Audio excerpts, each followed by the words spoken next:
Hello, everybody. I am glad to see everybody here, and I am hoping we will get through this pretty quickly. I hereby call this meeting of the City of Milwaukee Budget Committee to order. We'll start with introductions. I'm Leslie Schachner. I'm a citizen member and the chair of the committee. And then we start going around that way. Okay, I'm Lisa Beatty. I'm the mayor. John Stahl, citizen member. Robert Massey, city councilor. Good evening, the city councilor. David Chitazan, citizen member. Councilor Vadi, city council. And then I'm Ann Ober. I'm the city manager in Milwaukee. And Toby LaFrance, finance director for the city of Milwaukee. And we have a member online. Mary, you're muted. We can't hear you. Just realized that, sorry. Mary Rowe, citizen member, participating by Zoom. Okay. And we also have a staff member online. Oh, Michael Osborne, assistant finance director. and that's everyone, right? Okay, moving on. The first order of business is the approval of the February 13th, 2023 committee meeting notes. Does anybody have any corrections, additions, anything? Well, I move we approve the minutes. I do. Oh. I have a couple of grammar edits that I already talked to Judy about, but I would like there, where we talk about the urban renewal funding, I would like there to be a note that there was a request made that we have training on that. And I don't want to let that get dropped out of the fact that it's an active issue, at least for me. So that's my only thing. I move that the minutes from the February 13th meeting as amended be approved. Second. Okay. It's been moved and seconded to approve the minutes of the February 13th, 2023 meeting. Any discussion? Seeing none, all those in favor say aye. Aye. Any opposed? Say nay. Motion carries. The minutes are approved as amended, and we will move on to the public comments. At this time, we will open the meeting to any community members that would like to discuss any city business with the committee. Those wishing to speak that are not at City Hall, please email finance@milwaukeeoregon.gov or raise your hand on Zoom. I don't think we have anybody on Zoom. And you can also write a comment in the Zoom chat to indicate you would like to speak. Do we have any community members? No, we do not. Seeing none, then we're gonna move on to the appointment of our committee vice chair. I believe we need a nomination from the floor for that, since Lisa can no longer serve since she's the mayor. Didn't we discuss this last time? We did. We had to be There wasn't a moved to motion. formal appointment. Okay. So the discussion was that Councilor Massey be appointed, but we need a motion. All right. I will move to nominate Councilor Massey to serve as vice chair of the budget committee. Any discussion? Second. Okay. So it has been moved that Robert Massey be named as the vice chair of the City of Milwaukee Budget Committee. All in favor, say aye. Aye. Any opposed, say nay. Motion carries. Okay, now we're moving on to our city manager update from Ann Ober. Let's see, we have a few things coming up. First and foremost, we have hired an assistant city manager. So the position will be filled on June 5th. It's going to be Emma Sager. She actually was the person who led the comprehensive plan process. For those of you who are actively involved in that, she also worked on the climate action plan from Enviro Issues. So she was a consulting firm at the time. Her big focus was on engagement and how we bring people to the table. After that work, she actually headed to Portland and has been working with PBOT for the last several years, has an extensive resume and terrific engagement skills. So we're excited to have her on the team. And yeah, I think that's the exciting part of my day. That's all I think about all the time. Other things that are going on, just because I haven't talked about it even really at a council meeting, I did just want to briefly touch on the fact that the city staff are going to be working internally on a strategic plan over the course of the next 18 months. The goal for that strategic plan is to take the vision that the city created 7 years ago and to work the staff towards that goal. So help them, we haven't updated our mission statement in a long time or their values for when they come to work. So we're going to be working on that at the end of May. And then one of the roles that Emma will play is helping us do a strategic plan for each of the departments to make sure that staff are letting us know if there are barriers to accomplishing that vision within their work plans. So it's really a focus on how can we make your job easier and better to do in order to accomplish that vision. And then you'll see some of that work called out in the budget, which is why I'm talking about it here. So our goal is that we're working through from today all the way through until January to make sure that we have those documents created for the staff to be able to fill the budget documents, both with your goals and then the work that they believe needs to be possibly funded in order to accomplish that broader vision. So it's exciting. The staff's really excited about it. And Emma's really excited. It'll be nice to have some team discussions in person after COVID, because that's been a bit of a struggle, as you can imagine.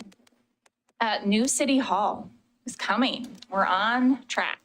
So our hope is that we are going to be moving in mid-September. That does not mean it's open to the public yet. It means that we will be shutting down probably this building for a few days in mid-September and our JCB offices for a few days in September in order to pack everything up and get it to the new building. We're looking at early October for doing a community opening. And so that's going to have a bunch of excitement around it. We'll be talking to council in July about what attributes we'd like in that process. And then we will be doing, I think we're trying to get the marching band from Milwaukie to help march us from one city hall to the next. So it's going to be a really fun day. We hope it has a lot of. Anybody wearing a crown? I don't know. Are you going to be there, Leslie? I could no longer not hold on. We kind of figure this out, and we want to make sure that we meet the council's expectations as well. You know, we actually recently looked back at what they did when they opened this building. And it's a big deal, and it's a story that we talk about for a long time. So we want to make sure it's worthy of that, and we also don't have budget. So, you know, it's a happy in between, but we'll be working on that for the next few months. The JCB offices are becoming public works offices. So they're actually experiencing a move as well.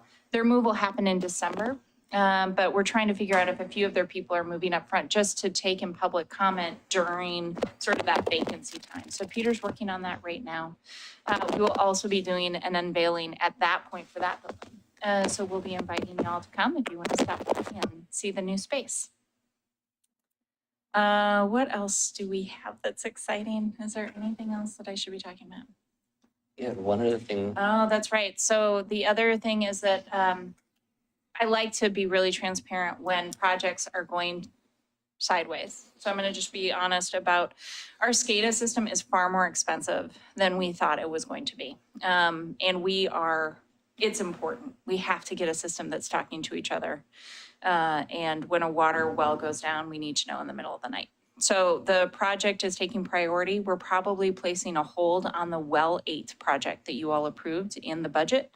And then we'd be bringing that back for future funding in the next budget cycle. You're putting a hold on which project? It's Well 8. Well 8. Yeah, okay. it's a well that we're not currently using. It's been mothballed.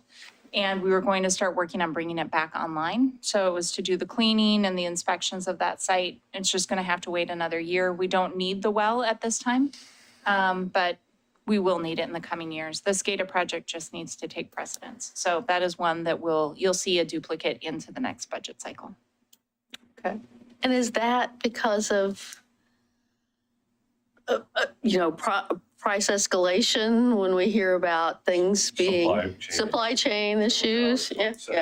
Chips. It's Or about the is chips, it right? like the consultant who designed it for us didn't tell us enough about what it was going to be? Peter feels actually really good about where we are and about the proposal that we're proceeding with. Yeah. And he feels like it's true and transparent and honest. It's hardware and software, right? So it's the actual computer systems, it's the hardware that goes into each of the sites all of it's just costing us more money. I don't get the sense that it comes from the firm that we went with. So I think in the end, it's all for the right things. He has utter confidence that the group we're bringing in can do the project and that they're being honest about the price. But it's just a lot of money. And the conclusion of that will be when?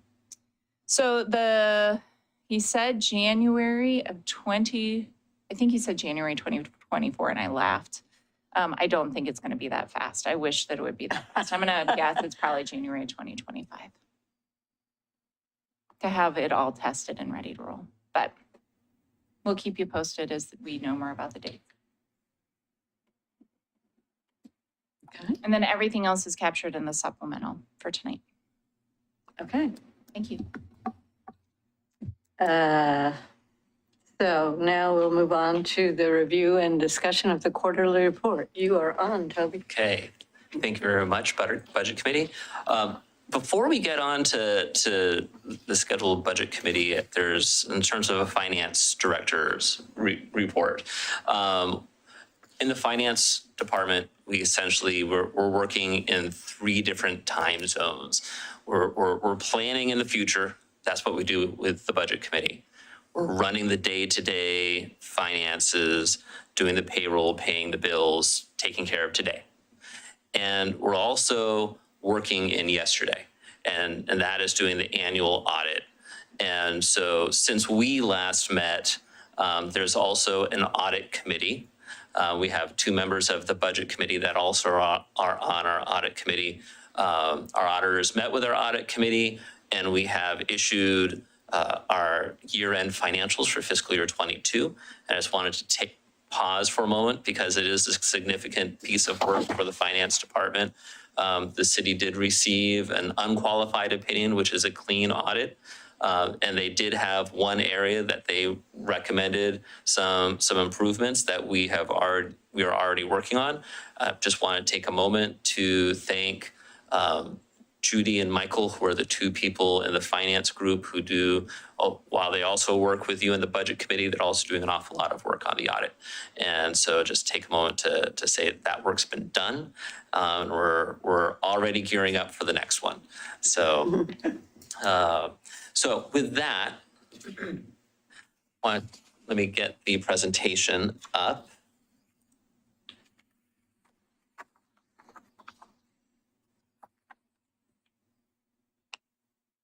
And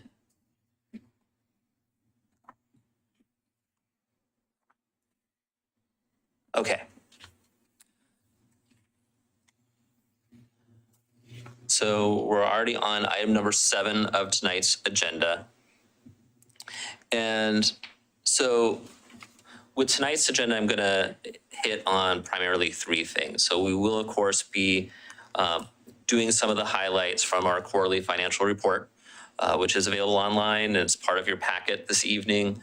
I will be talking about the supplemental. That's something that we'll be talking about at the end. And I do have one extra slide, something that I think is important for the Budget Committee to know that's not part of the quarterly report. When we get to that slide, it's talking about fund balances. So with that, in terms of the highlights that are in the quarterly report, again, we continue to see higher interest earnings, which is helping our revenue picture somewhat, especially since we do have some fund balance that's able to collect that interest. So throughout the report, when you see the fund summaries, you will see that we have interest earned income that is above anticipated in budget. The other major highlight is, since we last met, we issued bonds for transportation and for our urban renewal district. And this is highlighted for two reasons. One, it does increase the fund balances across the city. So you'll see that the fund balances for the city is about $33 million higher in total. The bulk of that, $23 million, is the bonds. And one thing that's worth celebrating there with the bonds is we actually got an interest rate below 4%. What which is it? I can't, excellent. it's not readable on Oh. the slide. It is, you're right. It's what? Let's see if, Oh, yeah. Can I move this? I don't know how to. I'm sorry. I don't either. Oh, there you go. There we go, okay. So, so just something to highlight there. This is a slide, this is on page 6 of your report. I bring it up just because this is a central tenet of budgeting for a city in Oregon today, which is property taxes grow slower than the operating expenses. This does a really nice job of visually, you can see as a share of our operating expenses, the share that property taxes fund is growing, or excuse me, is shrinking against our growing expenditures. So you've seen it before, you'll continue to see it. It's just an important piece to continue to share with the Budget Committee. Before you, is there any effort, I should say, to get the legislature to address this? Oh, it has to go to, it's a constitutional amendment, right? For property tax? Yeah. Yeah. Yeah. So fixing that is not something the legislature can even do. Fixing that, yeah, they correct. they could put something on the ballot. Ballot, yes, yes, they could. And there's been a number of different ideas. You just need to get enough of the legislature together to put it forward as for something for people to vote on. I would venture a very low probability of change. It's not going to happen. Yeah, I think that's probably. Yeah, yeah, okay. This is not unique to Oregon. There's a number of other states who deal with the same thing, probably most notably California Prop 13. Oh, yeah. So it's out there. It's causing problems in places other than Oregon. All right. So this is the extra slide that I'm bringing forward to the Budget Committee. Essentially, one of the things that when you were looking at the budget that was before you for approval, it includes an estimate of beginning fund balance for fiscal year 23. And at the time that we're doing this, the city was partway through fiscal year 22. So the staff brings forward to the Budget Committee their best estimate as to where they think fiscal year 22 will end, which will tell us what is the beginning fund balance for fiscal year 23. And so on the very left-hand column, you can see the beginning fund balances that are included in your budget document and in the budget that was adopted. This is important because this is a resource to the city. Frequently, there are amounts here that are set aside for cash purposes to make sure we can pay the bills, also capital purposes, things like when we've got bonds in our various funds, we're setting that aside for capital projects. What's, I think, important for the Budget Committee to know is, well, we now have the audited financials, something I opened up with. And those audited financials tell us how much we actually have in that fund balance. And The starting fund balance. yes, so the ending fund balance, the actual ending fund balance of fiscal year 22 is the. Starting, Yep, that's June 30th. On July 1, that's now your beginning fund balance. And so if you went through the audit document, you would find fund balances for various funds. And in doing so, I had to do a little bit of sleuthing because there was a couple of funds I was concerned with the water fund and the wastewater fund. They both looked considerably lower than I would have anticipated seeing. And in doing that sleuthing, it became apparent there is the way we had to account for our ARPA funds that are sitting within our funds. It's with our auditors, we needed to think of those as a deferred revenue. So at the time that we were doing the budget, we knew we had these ARPA monies sitting in our funds, and we thought of them as potential beginning fund balance. From an accounting standpoint, we don't get to count that revenue until we earn it, essentially until we spend it. So it's sitting there, it's cash. However, it's not part of the fund balance in our audited documents. So once we actually do the projects that are set aside for these ARPA funds, we can recognize it as revenue. So to make our audited documents match up with how our budget was thinking about it, you take your audited ending fund balance for 22, you add deferred revenue, and you can get to an apples to apples comparison. So that's why I show that deferred revenue column in there. So then we get, All the money in that column is ARPA money? yes. So the ARPA funds we needed to account for differently than the way the budget thinks about them. So what are we spending? I mean, I thought our big ARPA funds were about parks. So what are we spending? What did we get ARPA money for in water and wastewater? So that was actually most of it. So the city received 2 pots of ARPA funds. One is the money we received from the state. All that went to the parks. That was earmarked by Representative Power. Then on the other side, we received our own allocation, $4.2 million, I think. Was it 4.2? Sounds right. Ours was super structured on what we could spend it on. So we couldn't use it on things that weren't municipal services of a very specific type. And that's why we moved it into. So the parks ARPA funds are not in this deferred column. They are in the budget. They were in the budget. Yeah, Yeah. they were. Yeah. I mean, they got audited and everything was fine. So in the end, I think we ended up with $6.5 million in ARPA funds allocated to different sites. So with this, what we can get to as we moved over on the right-hand side of this table is what's the difference between budget and actual. And if you go down to the very bottom right-hand corner, the staff that was working with you to put together the budget, Bonnie Dennis and her team, they got within 1%. They did a really nice job. And so that's one of the things I wanted to share with this group. In any individual fund, you can maybe nitpick a little bit here and there. Bottom line, they did an excellent job of forecasting what the fund balance would be, what the resources would be for the city in doing the budgeting. Yes. So I have a question.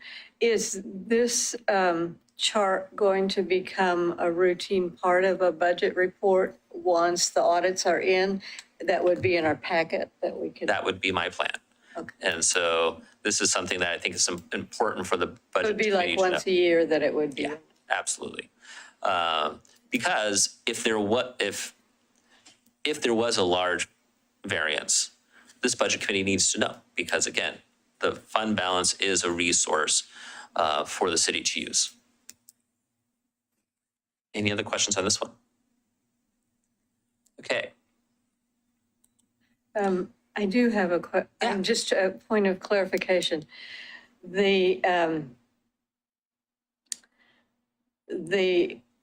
variances in the fund balance don't have anything to do with the fact that we actually budgeted reserves that are sitting there, right? So can you restate the question, Chair Shockner? At one point, the city decided that it would actually budget reserves, which it wasn't doing, and got in some trouble about that.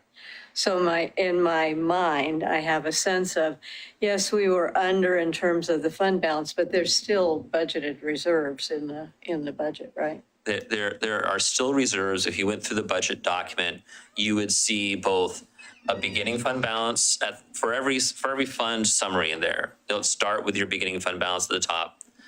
You'll have additional revenues that you anticipate getting that year. That constitutes the resources. Right. You have your annual expenditures, and at the end, there are reserves or ending fund balance, and that's your essentially what you're going to be spending that year and then saving. And those two things, the top and the bottom, have to match. They have to. That's what gives you a balanced budget.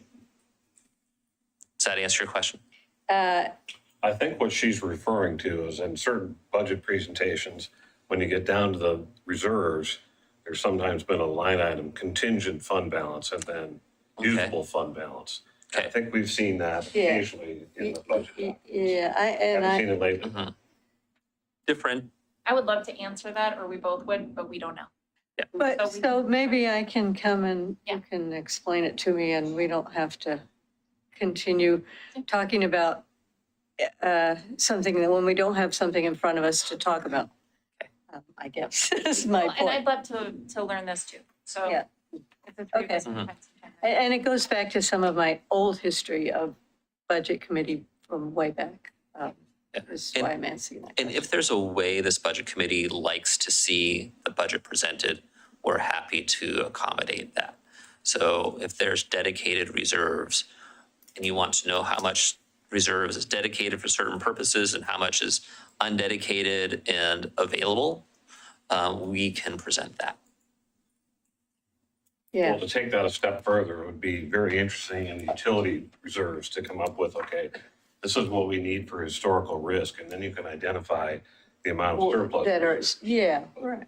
Okay, I'll get off so this is soapbox. no, this, I think this would be a good ongoing discussion, not here, but maybe before the next meeting. For the next budget. Yeah, before the next budget, right, okay. I'll be a citizen though. Well, you can come and speak at Citizens to be Heard. Okay, Okay. So actually, I'm going to hit on a couple of points here. Again, not planning to go through page by page, fund by fund, trying to highlight on our slides a couple of items. Michael's actually going to talk a bit about our utilities and how we're doing there. Michael, are you still with us? I am. Can you hear me? Yes. All right. I was just going to bring everybody up to date on utility payments. As you can see in your pamphlet, our totals as of March 31st, 2023 are about a little over $2 million in total AR. For the over 90s, the customer past dues are $221,000.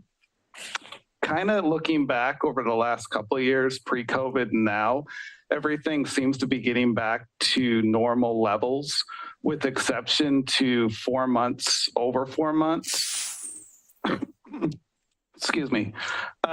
So currently our outstanding balance for over 4 months is $148,000. To give perspective, a year ago at this point, it was $345,000. So it's made a 57% increase in collections. At this point, in 3 months ago, in December, it was $193,000. So we've increased that or collected $45,000 more on top of that. We're continuing to do payment arrangements that we started in May 22, so this time last year. It's a 2-year period that people are going back to pay utility fees. The goal is at this point next year, that all the people will be caught up and ready to move forward as far as paying their past utility fees. We also continue to work with Clackamas County. As of May 3rd, we've received $32,000 through their program. We've submitted $145,000, so a significant bulk of the plus 4-month outstanding has been submitted to the county. And that contract goes through September 2023. So hopefully we'll continue to work with them and get this down even more. But credit to Joyce, who works in utility billings, that she's made a huge dent in the outstanding balances. Is how much of the outstanding balances is due to businesses versus residences? In looking at the packet, I don't have the percentage, but for residential, the past due amount is 130,000, and commercial businesses represents 13,000 of it. So a significant portion comes from residential. And that can be found on page 7 of the quarterly at the bottom of the page. Okay. I guess I was just thinking about the county would be paying only the residential. Correct. I have a question. How much of that decrease, the 57% decrease, is due to the repayment programs that the city offers? Is that all of it due to that program, or majority of it? So we started the repayment program in January, and from January to the end of March, we reduced it 45,000 in the over 90s or over 120 days. And of that, 32,000 of that is representative payments from Clackamas County. So a significant portion. Thank you. I have a question. Yeah. For the residents and all of this, we're not like calling debt collection on any of these people, correct? Is that an accurate statement? I just am curious if I hope people aren't going bankrupt over water utility bills. We do, but what we Do. do, yeah, absolutely. But part of this is because we're currently offering programs that allow them to receive almost full, if not full coverage, but they have to choose it and they have to engage in the program. We've given most of these individuals multiple opportunities. Like if we're calling you, we're having this discussion with you for,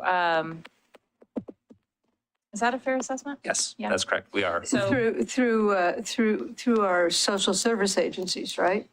Well, some of Or it was what? through social service agencies, but some of this was straight cash that the council put forward during COVID in St. Vincent's de Paul.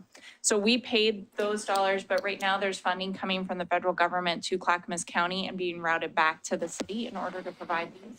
It's why over the last year, I've been saying repeatedly at this meeting and others, if we call you, authentically, like Joyce has been trying to get people to sign up for these programs because they are free and they are wiping out people's debts. But if you don't accept the funding, we have to still collect. And they will lapse like in a year or two. I mean, they're not going to go on indefinitely. So people do need to opt in. Yeah, the programs, absolutely. We also partner with Northwest Housing Alternatives. Like we've been trying to find options, but in some cases, I'll be honest, some people don't. They don't believe that we should be charging what we charge. And this is a choice they make not to pay. That is not all the time. It is a portion. But Joyce has had conversations with people who disagree with how we calculate our stormwater or how we calculate our water fees or how we calculate the SDs, the SSMP funds. So there are also some people who just, this is a moral victory. It's a protest. It is. Yeah. So I don't want to pretend like that's most of them. We work very hard. Most weeks when I talk to Joyce, she starts at, when we were starting this, she was at a couple hundred and she got it down to 14. That's awesome. So we are doing everything we can each and every month. So the majority of people that aren't in that boat with green, Yeah. they're taking advantage of it. So They're taking advantage of it or they've decided that they're going to come in and pay it. You know, we had a conversation with an individual and it broke my heart. We tried multiple times to get them to sign up for the program. We believe that they authentically needed it and could use it. And they were too committed and proud to take the cash. And they came in and they got on a payment program and they paid it off. So that, honestly, I wish they hadn't. I wish they had taken the programming, but I understand that everybody has a different compass on this and what they're comfortable with. But yes, we do send people to collections if they do not take advantage of one of these programs and they continue to not. But it sounds like the city is exercising all of the options humanly possible before that. 100%. Yeah, I think good. we've spent something like, my guess is 70, 80, higher, thousands of dollars in order to try and get people's debts paid off. Awesome. Okay. How many have went to shut-offs? We, on a given month, I would say we're somewhere between 4 and 9 usually. So it's pretty small each month. We try and, if we can, it's a victory if we can get into single digits. And so that's still more than we'd like. Well, and Joyce, who's in charge of this, I just want to give her some kudos. She cares passionately. And she does this work because she wants to help people. And so she goes out of her way to support people in crisis. Thank you, by the way, for that's been done, because obviously it's helping a tremendous amount. And Michael just wrote me, the average is 7. So the average each month is 7 shut-offs.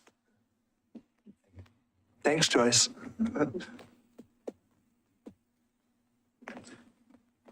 Okay, and then the other thing I'll just point out here in terms of the staffing. So that's on page 9 of the report. And we've gotten it down so that the vacancy in the last quarter was under 7 FTE. It's about 5% of our total staffing. 2 of those FTE are actually ones that we're not planning to fill.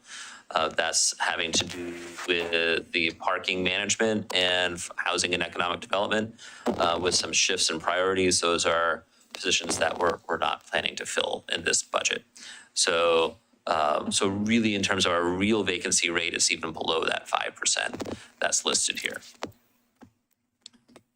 So above that, you have franchise fees? What's The new point on there franchise? is if on the franchise fees, we have a table on page 8. The thing that sticks out is if you go to telecom, you're going to see that has gone down in the last year, and that's a result of a Comcast and a legal settlement there, and so that's going to be a permanent decrease. That's not a one-time thing that we can go out and try and find all the telecoms that aren't paying. That's something that's real and that we're going to have to deal with moving forward. We'll just budget it in the Yeah. next budget, so it won't show up.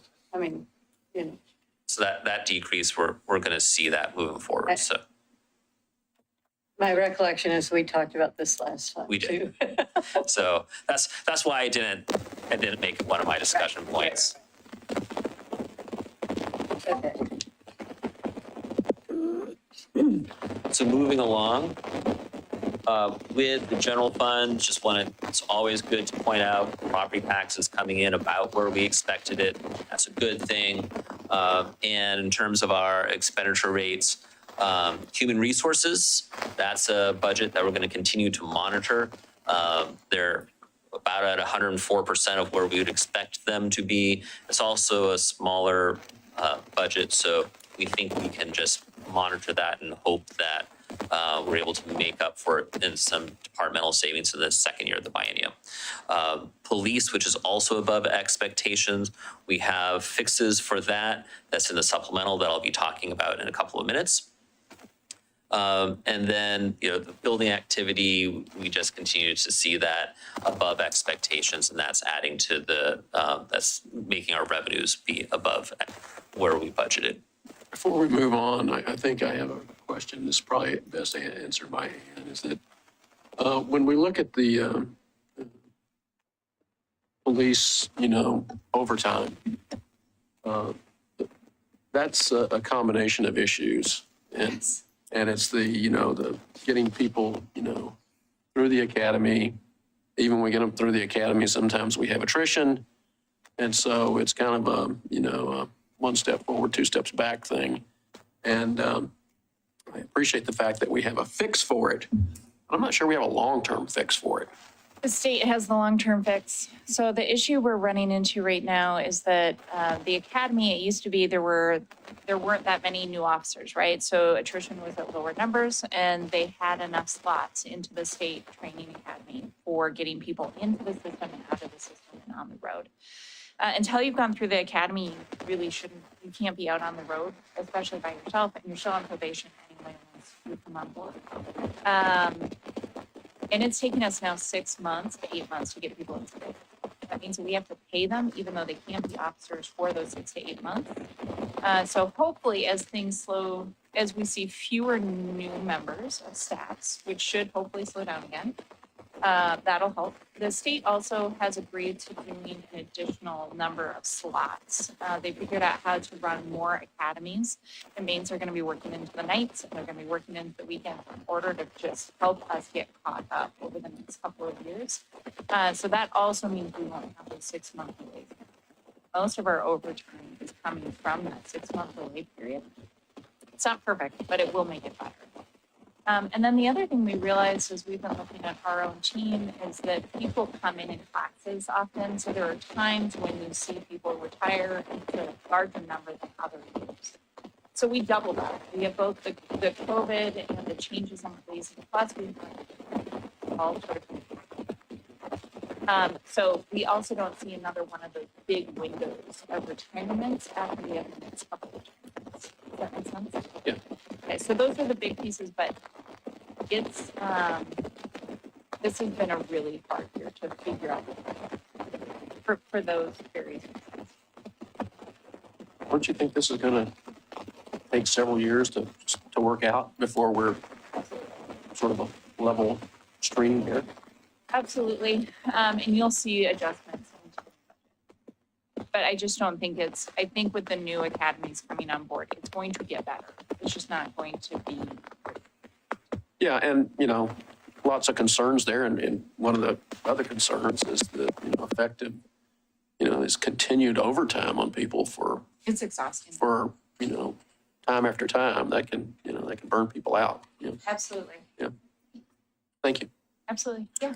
I'll follow up with this. I was just going back to the page 9 on the staff numbers. So just to make sure I understand that, because there's 38 total people and 38 and a half in the police department, and I think as far as I've seen, I've only been on the budget committee for I think 3 or 4 meetings now, but it's always been kind of in line with the staffing levels. So I guess I'm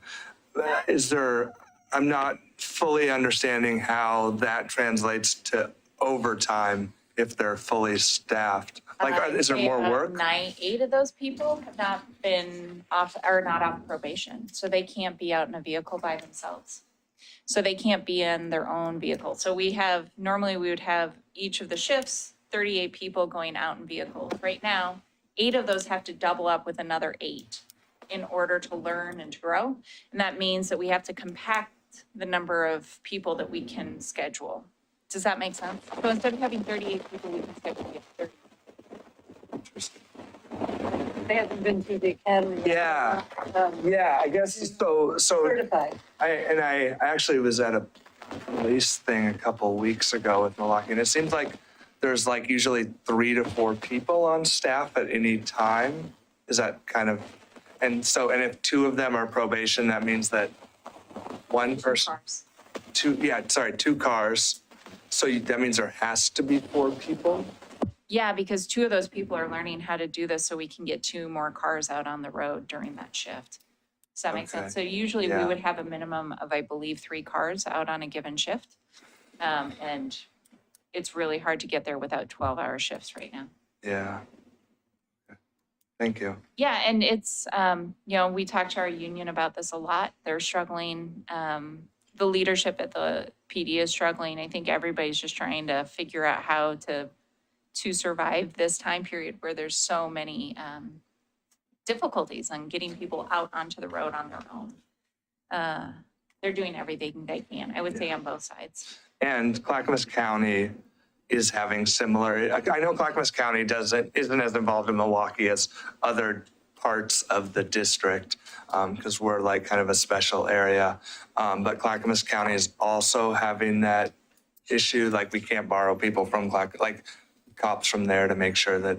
No, there's no one to borrow. On top of which, like, TriMet, we are putting 2 officers into the TriMet system. They're massively understaffed. They've been hiring our people onto overtime shifts. So they're allowed to pay overtime to our staff if they want to opt into those shifts on top of their already overextended time. So, I mean, there are a lot of issues. I would say this is consistent in urban environments across the United States. Interesting. I don't think that there is any place that is an urban environment and not experiencing this.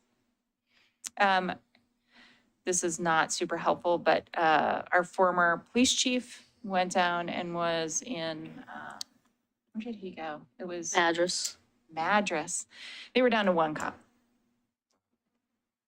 And he retired, i.e. Steve left. And they were trying to find a new chief and they were trying to restaff. And I think they usually have 4 to 6 people who are out.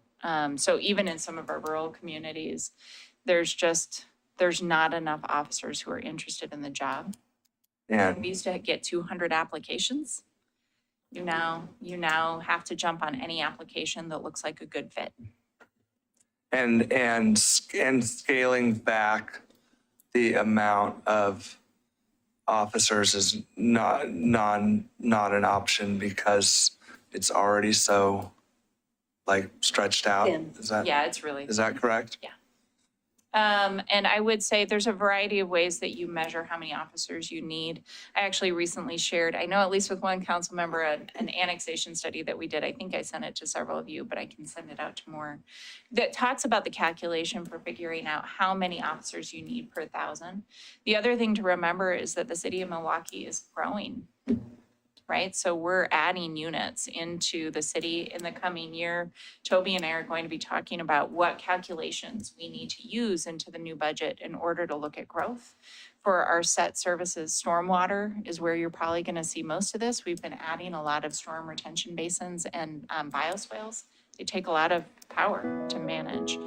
Water system needs more support. So as we grow people, we grow the number of lines and the amount of maintenance that we have to do on the system. So it's only going to become more needed. I won't say dire. I don't think we're at dire, but it's definitely hard right now to be an officer in the United States. Thank you. Yeah. And we're lucky to have our team. Okay, moving along. Here, this is a lot of information that's very similar to our last report, in that our capital spending is still below pace. We do expect that to pick up with the summer construction season. One other follow-up item from the last meeting is there was a discussion about the state gas tax. That is at 38 cents per gallon. And going back to the legislation that was done a few years back that started some steady increases in the state gas tax, assuming certain reporting requirements are met. The last increase within that legislation would take effect January 1 of 2024, which would add an additional 2 cents per gallon, up to 40 cents per gallon. So it's every 2 years it's increasing, or is it based on? It was, and this is the last scheduled increase in that legislation. So with that, I'd like to talk a little bit about, at the end of your packet, there's a memo for me discussing a budget supplement that was going to council on the consent agenda on June 6th. So this is, we're bringing this to budget committee for 2 reasons. One, it's just an inform for the budget committee so you know what's going on with the budget that you helped to adopt. Under state law, we don't have to bring this to you. It's just something that we're doing as a good practice. And it's also an opportunity for the council and for seeing this on with consent. It's just things passed in a single motion So if there are questions, this is an opportunity to do that. So that's part of why we bring this to you. What we're going to do are the next couple of bullets. So first off, we're going to the City Hall Fund and the City Hall project. We need to align where some budget is located, and these will bring those actions into alignment, as well as budgeting a portion of the resources developed by selling our old City Hall to help pay for the construction of the project, basically as a construction contingency.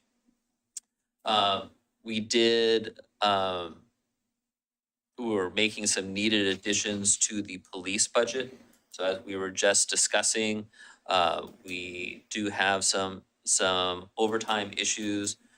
We've forecasted about where we think that's going to land, and we're moving salary savings from not filling the parking management coordinator position, one of the vacancies we were talking about earlier. We're going to move that budget over to police. That should take care of police through the end of the biennium when it comes to overtime. We also have a shortfall for radios, and we are doing that. We're going to pay for that by moving some savings from IT into the police budget. And lastly, there's a personnel issue which we'll be paying for through savings in the finance department. Once we do that, we also we are applying the ARPA funds. So if you remember, when we were looking at the fund balance, so there were some ARPA funds that were in water and sewer. We had an after action report that was related to COVID and forest fires, and that is a report that is ARPA funds eligible. It was paid for in our Public Works admin department. So we're going to transfer funds from ARPA funds that are sitting in water and sewer over to our Public Works Administration Department to help pay for that report. And then lastly, the actions will recognize and budget a $4,000 grant in the library, which was used to buy various materials. And so that's the grand total of the items. What's kind of important here in terms of our conclusion is that all these proposed actions either come with additional revenue or we are moving budget from one place to another. So the total impact on our reserves is actually an addition of $29,000. So we're not negatively impacting the city's reserves with these actions. So just want to give you a heads up on that and see if there's any questions. Sorry, I know I'm asking a lot of questions today. No, that's what you're here for. So, sorry, I think I might have missed it earlier, but can you walk me through like 2-sentence summary, the parking management coordinator, what that role was? Because I was looking back, it was like a temporary thing to help look at parking in the city. Correct. And so that was just kind of like a misforecast and we don't need it anymore. Yeah, we ended up hiring, or we went out to bid. We talked to a number of firms. Originally, we posted the position for an independent hire, didn't get any qualified candidates. Then we looked at hiring a consulting firm. The consulting firms, the ones we trusted the most, said, please don't pay us this money. You are not ready. Like, you're just not at the point where your parking problem is bad enough. We'd recommend you come back in a few years to have this discussion. Oh, nice. So we pulled the cash at that point, and that's why we've used it. Sweet. Okay. The PD. Nice.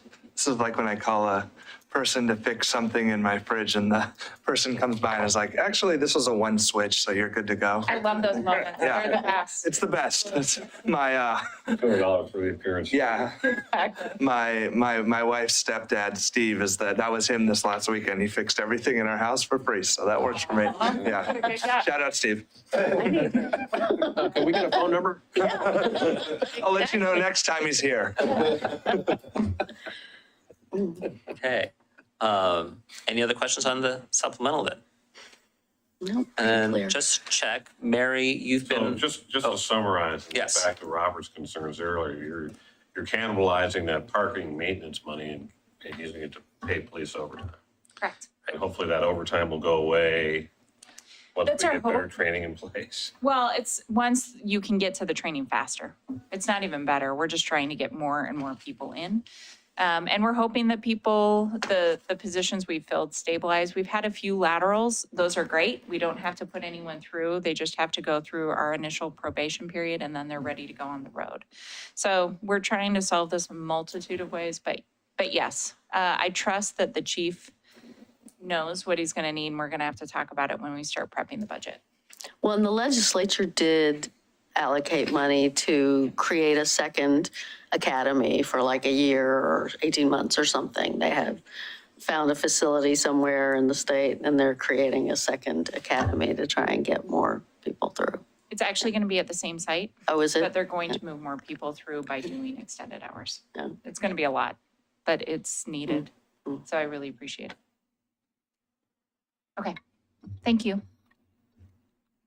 Okay, so that ends the presentation portion or the slide deck. So we can stop We don't sharing need there. to recommend or approve this. It's just information only, supplemental budget. So actually, we don't need that. This was simply to inform the budget committee. Under Oregon budget law, we don't need to bring supplementals to the budget committee. However, that it was an opportunity to do so. The timing worked out, and so it's an opportunity to bring this forward to you. Members are prompt about it. Yeah, exactly. Well, and we're actually placing on consent. Yeah. Because we've had this presentation. So Yeah. if anybody does have questions, please call us if you've been watching online. So, and then the last thing is, this is citizen member John Stahl's last meeting here on the budget committee. He's has served 2 terms, and this is 3 terms. 3 terms. He And exceeded because he was so exceptional. so we do have a thank you card for Mr. Stahl. To just, as a Thanks, small Debbie. thank you. Yeah. We also have a card for excuse me. We also have a card for Kaylee Nance, who a little while ago came off of the budget committee, and so we'll send that off to her as well. And with that, I think that is it from staff tonight. And just so people know, the interview process will be going forward the next few weeks to fill the vacancies. But they're both going to be hard to replace. They've both been great members, and John's been on longer than before I was on council. So John's been on a long time. I've seen a lot of counselors, a lot of system members. The city is still in excellent finances, as far as I can see. Thank you, John.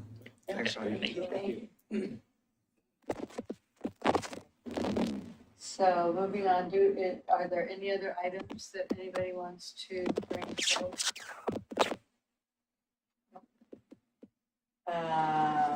Okay, then I will entertain a motion to adjourn.